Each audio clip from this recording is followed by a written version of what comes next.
A Escritura é clara ao afirmar em 1 Timóteo 2, versos 11 e 12: a mulher aprenda em silêncio com toda a submissão. E não permito que a mulher ensine nem exerça autoridade de homem, esteja, porém, em silêncio. A imposição de Ellen White como autoridade doutrinária e profética sobre uma denominação inteira ignora esse princípio estabelecido pelo apóstolo Paulo, revelando um desvio da ordem bíblica.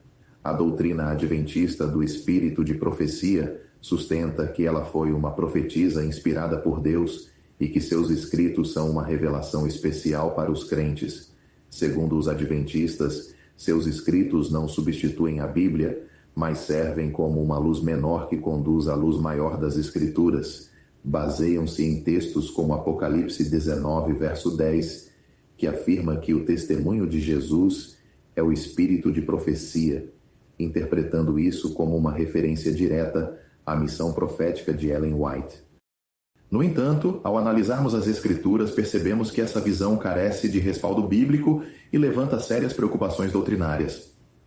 Em primeiro lugar, a Bíblia ensina que a revelação divina foi concluída com os apóstolos. Em Judas 3, lemos que a fé que uma vez foi dada aos santos já foi entregue, indicando que não há necessidade de novas revelações proféticas. Hebreus 1, versos 1 e 2, reforça esse ponto ao afirmar que Deus falou nos últimos dias através de seu Filho, encerrando a necessidade de profetas adicionais. Outro problema com a doutrina adventista é a infalibilidade atribuída aos escritos de Ellen White.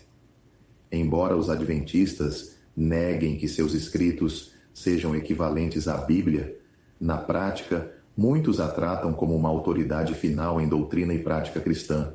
No entanto, suas profecias contêm diversas falhas e contradições. Por exemplo, ela previu que alguns crentes vivos em seu tempo estariam vivos na volta de Cristo, o que claramente não aconteceu. Além disso, suas visões sobre a alimentação e saúde foram influenciadas por fontes externas, e muitas de suas orientações foram revisadas ao longo do tempo. Deuteronômio 18, verso 20 a 22, estabelece que um verdadeiro profeta deve ser 100% preciso em suas predições. Caso contrário, não veio da parte de Deus. As falhas nas previsões de Ellen White demonstram que sua autoridade profética não pode ser sustentada biblicamente. Além disso, a doutrina do espírito de profecia exalta Ellen White de uma maneira que não se alinha com a humildade ensinada nas Escrituras. Paulo, Pedro e os demais apóstolos jamais buscaram uma posição de autoridade além do que as Escrituras já ensinavam. O Novo Testamento enfatiza que a autoridade suprema para a Igreja é a palavra de Deus, 2 Timóteo 3, verso 16 a 17, e não os escritos de qualquer outra pessoa. Outro ponto importante é que a ênfase adventista nos escritos de Ellen White leva a uma distorção da doutrina da suficiência das Escrituras. Os adventistas frequentemente recorrem aos seus escritos para interpretar a Bíblia, em vez de permitir que a Bíblia se interprete por si mesma. Isso gera uma dependência indevida de suas visões e compromete a objetividade na leitura das Escrituras. Além disso, sua interpretação de Apocalipse 19:10 como referência ao seu próprio ministério é altamente questionável.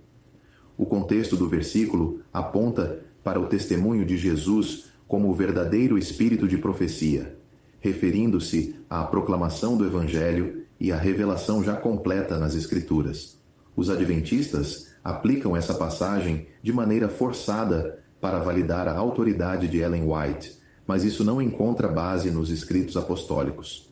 A história da Igreja também não oferece suporte à noção de que novos profetas surgiriam após os apóstolos com revelações adicionais. Desde os primeiros séculos, os pais da Igreja reconheceram que a revelação bíblica era completa e que qualquer novo ensino deveria ser julgado à luz das Escrituras. A própria Bíblia adverte sobre falsos profetas que surgiriam para desviar os crentes. Mateus 7, versos 15 a 20 e 2 Pedro 2, versos 1 a 3.